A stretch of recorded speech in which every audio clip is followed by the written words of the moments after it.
Welcome to the Charbon Report and our listeners on Google, Spotify, and other podcast platforms. I'm Michael A. Charbon. Today's title, My Dead Contacts.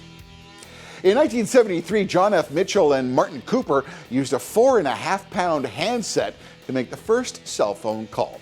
Society's adoption and reliance on cell phones would fundamentally change how we communicate, how we interact, research, and use our connections. In 2022, with a global population of just about 7.9 billion, it's estimated that there's well over 7.3 billion cell phones. So conservatively, one could say that over 91% of the world has a cell phone.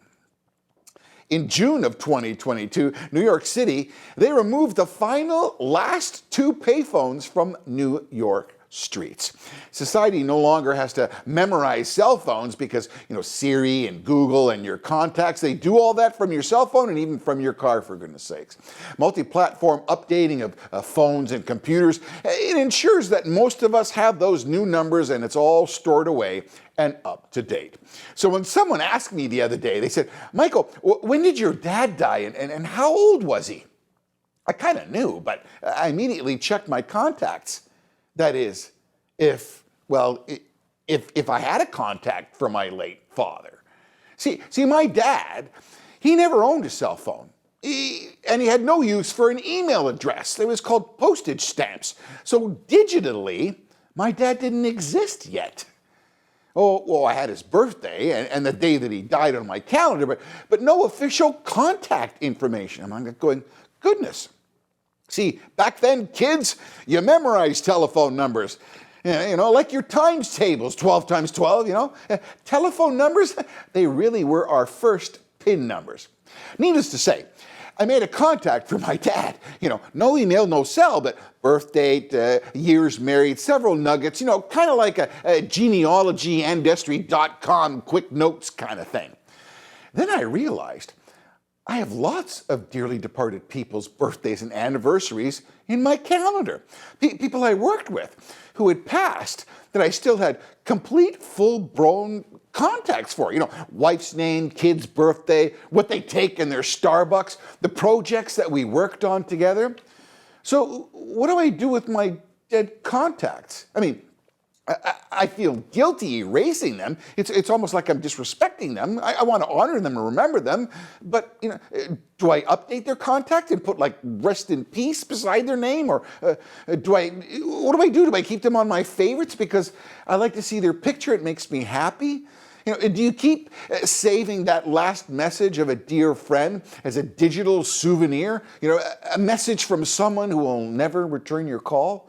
Wow, poignant, eh? Yeah, but I've been noticing that several deceased people still have a Facebook page and a LinkedIn page years after their death.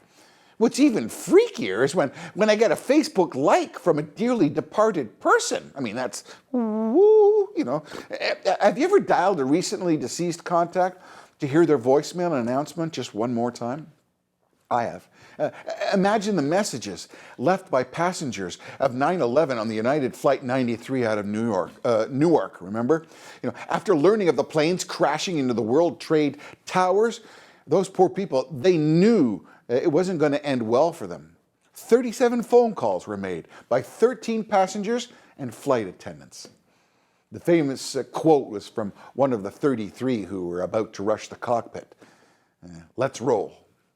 That's what it said. Brave people, One of my wonderful deceased contacts always challenged me with his proper English and vocabulary and pronunciation and these eclectic facts from the past.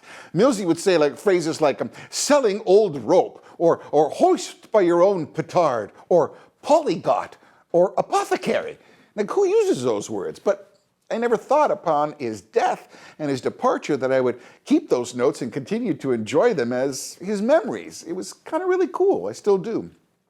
I recently read a fantastic obituary. The words painted a really clear picture of this tremendous person of accomplishment who was respected and loved and was surrounded by their loving family as they left this earth. You know, I wish that people could read their obituaries before they die. So many people in pain and strife, you know, would take such peace and these great words that were going to be said about them and about their accomplishments. You have to say it while they're alive, you know what I mean? One of the most heart-wrenching digital souvenirs was a mother with terminal disease with weeks to live. And she left a final message for her then only 2-year-old child to be played when they're 18 years old.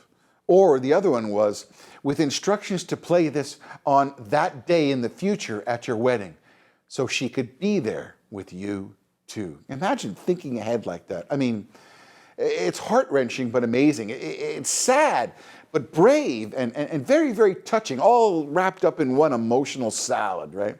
A positive thought, though, is that our words and images can now very easily live in digital eternity, with the caveat, though, that each one of us one day will also become a dead contact. Finally, please click and share and subscribe wherever you get your podcasts. For more episodes, you can always visit thecharbonreport.com. Until next time, God bless and stay safe. And don't forget your contacts. I'm Michael A. Charbon for The Charbon Report.